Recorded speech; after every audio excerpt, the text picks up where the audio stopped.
Bonjour à toutes et à tous. On se retrouve aujourd'hui pour un tuto avec les sprays Dylusion. On va les tester sur différents papiers. Je vais aussi tester de nouvelles pâtes de structure à effet. Et puis voilà. Alors, je vais vous mettre sur le blog le nom des couleurs que je vais utiliser pour chaque carte. Comme ça sera mieux pour vous, ça sera pas un nuancier, mais vous pourrez vous donner un meilleur exemple. Je vous mettrai aussi le nom des dies que j'ai utilisés, ainsi que le nom des pochoirs. Ça c'est une vieille pâte Bobony, mais je vous la montre quand même. J'ai également testé mes encres donc sur différents papiers. Cette carte bleue a été faite sur le papier Crafters Companion. Cette carte-ci, l'ours et la souris, a été faite sur le papier acrylique Clairefontaine, donc qui est censé destiné à recueillir des peintures acryliques. Et les trois quarts de mes cartes, je les ai faites sur du papier Painton. Le papier Painton porte très bien son nom, c'est réellement un papier multitechnique. Il est vraiment très, très docile.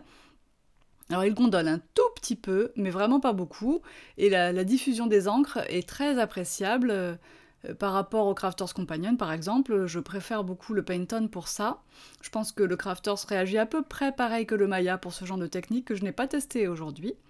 Je coupe ici une feuille de papier Painton en 4, et quand je coupe comme ça, eh bien je marque toujours très légèrement au crayon à quoi correspond ce petit format A6, à quel papier il correspond. C'est plus simple.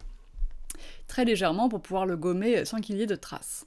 Donc on commence par du Painton, on sort deux couleurs d'encre.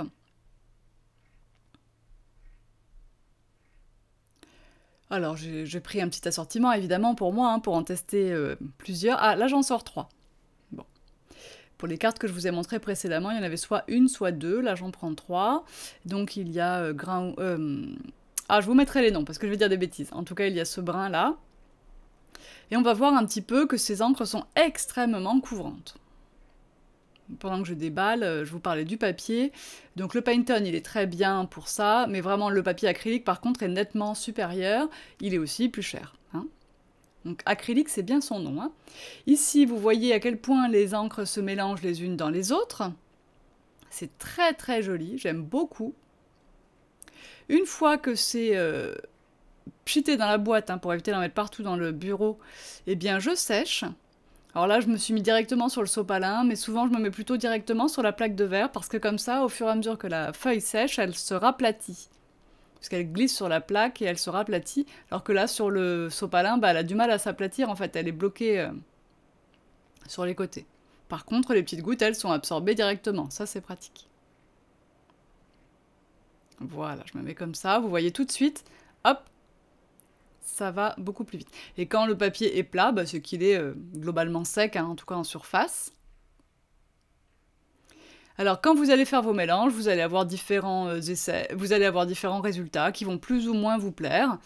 Je vais vous montrer tout à l'heure que si un résultat ne vous plaît pas du tout, on va pouvoir quand même en faire quelque chose. Ça sera le cas pour moi un peu plus tard dans cette vidéo. Là, je choisis un e-ink rouge en 24 carats. Alors, je crois qu'il n'est plus disponible, vous m'en excuserez. Ça reviendra l'année prochaine maintenant, après l'inventaire surtout. Et donc, voilà, je remplis ici le petit pochoir Bubule. Je ne sais plus comment il s'appelle d'ailleurs. Et hop là.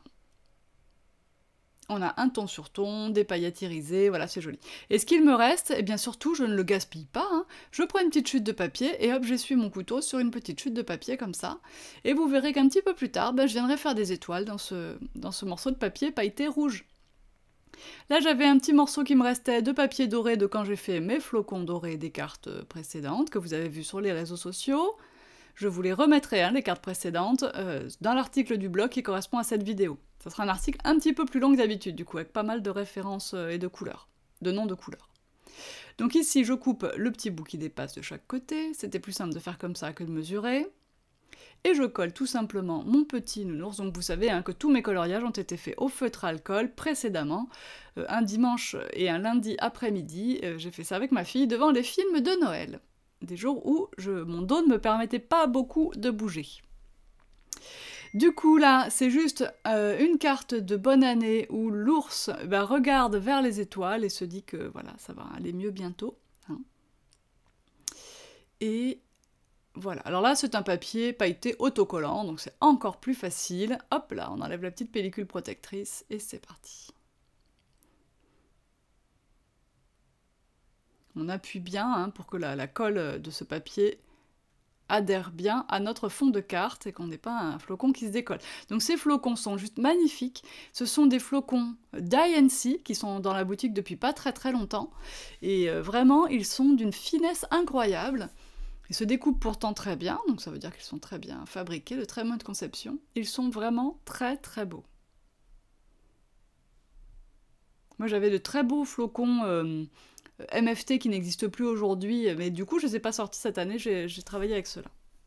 Là j'ai sorti ma petite planche de die mots pour voir un peu ce que j'allais pouvoir découper comme mots pour faire mes cartes. Le love je vais l'utiliser un petit peu plus tard. Pour celle-ci ça sera happy dans la version petite et manuscrite. Et en papier pailleté doré. J'écrirai à la main New Year en dessous au feutre noir. Voilà, je trouve une petite chute de papier. On va pas mettre tout ça à la poubelle quand même. Alors par contre, après, là évidemment je vais me servir de toutes mes chutes pendant les 2-3 jours que je suis en train de faire ces cartes sur ce modèle, mais après, moi je mettrai ces chutes-là à la poubelle, hein, parce que c'est pas possible, sinon on se retrouve avec des tiroirs complets de chutes, et ça nous prend toute notre place de rangement. Il faut avoir une gestion quand même assez efficace de la chute, hein. Sinon, ça a vite fait d'être plutôt problématique. Alors certes, ça vous fait gagner quelques centimes de papier, mais bon, bref. Chacun y voit ce qu'il veut. Moi, je le mets finalement au centre, mon Happy, là. Et je trouvais que ce doré, cet or clair, en fait, va très bien avec ce fond orangé vert. Et puis ce nounours, alors j'avais pas mal de coloriage d'avance, et dans de différentes tonalités, hein. Et du coup, comme il y avait du vert sur cette carte, et que je me souvenais que ce nounours avait son écharpe verte, c'était parfait. Enfin, ours polaire. Donc là, je sais pas trop où écrire mon New Year, alors je prends mon positionneur de tampon, j'écris dessus, et puis j'essaie de voir comment ça pourrait donner, comme ça, par transparence. Bon, bien sûr, vous pourriez le faire avec une feuille d'acétate, hein. Bon, moi là, ça va s'effacer vachement facilement, c'est pratique. Et donc, je sais que finalement, je l'écrirai ici, là, au milieu, en dessous, avec un feutre un peu plus épais que celui-ci. Voilà, vous allez voir ça. Ça m'a permis de tester et d'être sûre, hein, de ne pas faire de bêtises. Là, j'avais fait d'autres tests en faisant une petite bande noire, en écrivant au stylo gel blanc, mais ça me plaisait pas. Donc ce que j'essaie de vous montrer, en réalité, c'est le processus. C'est pas seulement la technique, c'est aussi comment on choisit de mettre quoi où. Voilà, si c'est français. Parce que qui que ce soit, hein, d'entre nous, n'importe laquelle d'entre nous qui faisons des vidéos ou des tutos, que ce soit Dada, moi, ou Laetitia ou d'autres, évidemment que ça nous descend pas comme ça instantanément du cerveau jusqu'au bout des doigts. Il faut, nous aussi, qu'on se pose beaucoup de questions. Alors même si on maîtrise peut-être un petit peu plus de techniques différentes et on a peut-être accès à plus de matériel que vous, c'est certain, mais il faut quand même aussi qu'on se pose des questions, et je pense que c'est intéressant pour vous de voir comment on s'y prend, parce que c'est une question que vous nous posez en tout cas très souvent. Donc là, toutes les cartes que je vais faire pour cette fin d'année seront des cartes postales, entre guillemets, c'est-à-dire qu'elles ne seront pas pliées.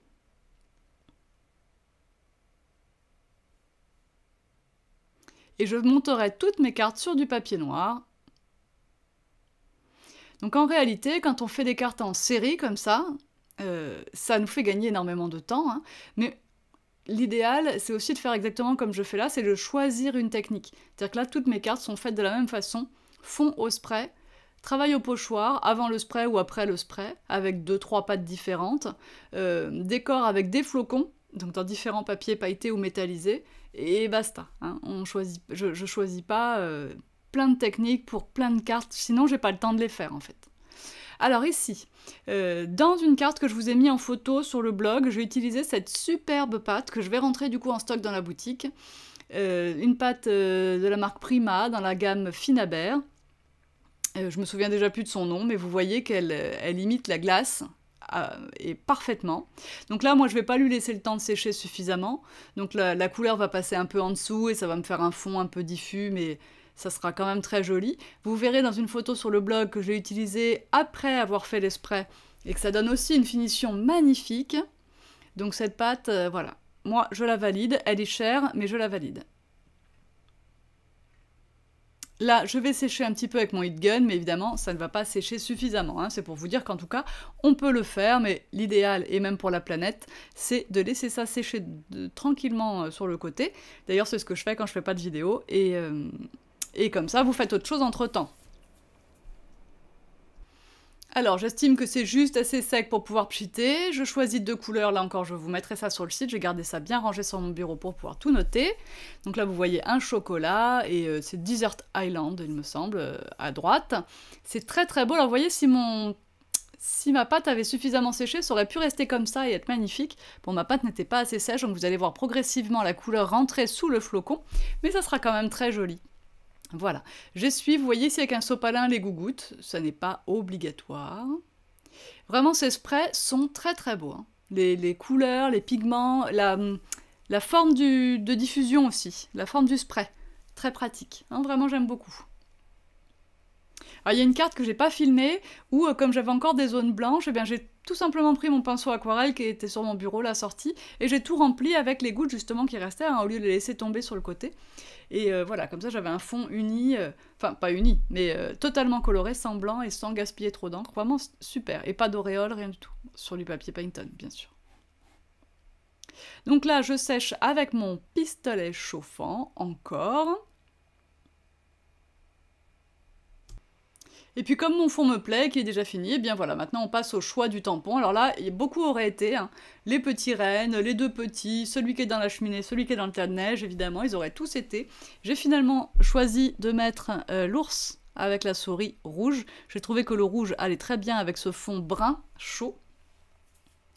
Et je vais compléter avec plusieurs flocons dorés et, on va dire, cuivrés ou marron, en tout cas pailletés aussi. Cette carte. Alors apparemment, vous ne verrez pas la fin. Donc là, je coupe un morceau de papier Crafter's Companion. Donc je coupe une feuille en 4 et je marque CC en haut. Voilà, comme ça mes 3 que je ne vais pas utiliser tout de suite, je les garde de côté. Et je vais vous montrer. Alors la diffusion des encres est un peu différente. Je la préfère vraiment sur les 2 autres papiers. Ou éventuellement, même sur un papier aquarelle, ça serait parfait également. Je ne l'ai pas fait. Mais ça serait très bien, c'est sûr. En tout cas, là, j'aime un petit peu moins la diffusion. Alors, je voulais voir ce que ça donnait, mais évidemment, comme j'ai pas mis de colle sous le pochoir, bah, c'était très bête, hein, évidemment. Par contre, ce qui va être joli, c'est ça, l'inverse, voilà. Ça serait très beau. Bon, finalement, je décide... bon, c'est un peu patouillé, je me doute bien que ça va pas forcément beaucoup me plaire à la fin, mais je continue. Je laisse un tout petit peu sécher ce rose. Je pense que c'est funky fuchsia, je suis pas sûre. Et je vais appliquer un vert très vif. Ça va me faire une espèce de gloubi-boulga. Mais on va s'en sortir quand même, vous allez voir. Ça me paraît assez important de vous montrer aussi que, bon bah, on a loupé un fond, on met pas le papier à la poubelle, hein, c'est pas grave. On se trouve une solution. Donc en l'occurrence, si le fond ne nous plaît pas, eh bien, on va continuer à travailler dessus en utilisant des pochoirs, par exemple, et en mettant le fond vraiment à son niveau de fond. C'est-à-dire qu'on le voit le moins possible. Donc voilà, après séchage, on en est là. Vous voyez que dans le papier Crafters, les couleurs se sont quand même beaucoup propagées. Ça vient un peu du papier. Hein. Je choisis un pochoir où je sais que ça va me cacher une bonne partie du fond, un pochoir avec des bons gros trous. Je prends une pâte Ease-Ink verte. C'est pas une 24 carats, celle-là, c'est juste une Diamond. Et comme ça, je vais cacher une partie du fond avec ma pâte Ease-Ink. Et en plus, bien sûr, je choisis du vert quand même. Je sais pas, puisqu'il y a du vert dans mon fond. On va essayer quand même que tout aille ensemble. Et moi, je trouve ça plutôt sympa. Après, il y a quand même une partie de la carte, enfin un côté de la carte qui est vachement moins beau que l'autre, enfin encore moins beau que l'autre. J'ai décidé ici de mettre un peu de spray irisé. Alors là, ce sont les Lindy's, pour le coup. Donc il y en a un, c'est crème brûlée. Celui que je mets là c'est crème brûlée. Et l'autre, c'était un glitz juste perlescent. Et donc finalement, c'est le crème brûlée qui est le plus joli. Et donc évidemment, on peut mélanger les Dylusion avec les sprays Lindy's, évidemment. Donc là, en plus, ma pâte verte n'est pas sèche, donc je vais en mettre plein ma guillotine, bon, c'est pas grave. Et là, je vais décider finalement de faire une petite étiquette cadeau. Alors cadeau ou une étiquette dans un album, évidemment, enfin en tout cas une petite étiquette. Donc là, je vais la recouper parce que du coup, elle est vraiment trop large par rapport à sa hauteur, enfin je trouve. Hein. Puis du coup, je vais recouper ce petit côté-là qui est un peu moins joli que l'autre côté où il y a plus de pochoir. Donc j'en remets une petite couche sur ma guillotine. Alors finalement, le fait de tripoter cette pâte verte qui n'est pas sèche, c'est pas grave, parce que ça va lui donner un côté moins strict, enfin moins droit. Le pochoir était parfaitement réalisé au départ, mais du coup, il va être un tout petit peu abîmé, et ça va être imperceptible à l'œil, hein, mais bon. Et puis en même temps, avec mes doigts pleins de paillettes, je vais en rajouter sur le petit renne sans faire exprès non plus, et puis voilà, ça sera très bien comme ça. Et donc, on le colle, je vais mater tout ça ensuite sur un papier noir, ça me fera une belle petite étiquette, cadeau, hein, par exemple. Enfin, moi, c'est comme ça que je vais m'en servir. Et je vais coller également des petites étoiles rouges que je vais faire dans le petit bout de papier, vous vous souvenez de tout à l'heure? Et voilà, donc toutes mes petites cartes sont faites sur exactement le même procédé, je vais vous les remontrer en gros plan. Donc le papier acrylique chez Clairefontaine est vraiment adapté à ces techniques où on mouille beaucoup. Mais le Paint-On va très bien, j'aime un peu moins le Crafters, à mon avis j'aimerais un peu moins aussi le Maya pour ça. Alors pas du tout le Florence évidemment. Je vous montre un peu ici un gros plan, je vous rappelle que les die DINC vraiment flocons sont juste magnifiques, ici les tampons sont tous des tampons Stampin' Bella, tous les coloriages sont faits au feutre à alcool, le petit mot tué magique ici c'est dans une planche de Tom le magicien. Donc tampon 100% tout en colle. Je vous montre ici le pochoir de la box de janvier avec une pâte magique avec des petits flocons dedans que je vais rentrer en stock également de chez Prima Finaber. Le die Joyeux Noël en entier ou coupé de die NC que vous voyez ici. J'ai utilisé donc pas mal de pochoirs, toujours 100% tout en colle. Vous voyez ici les petites étoiles rouges.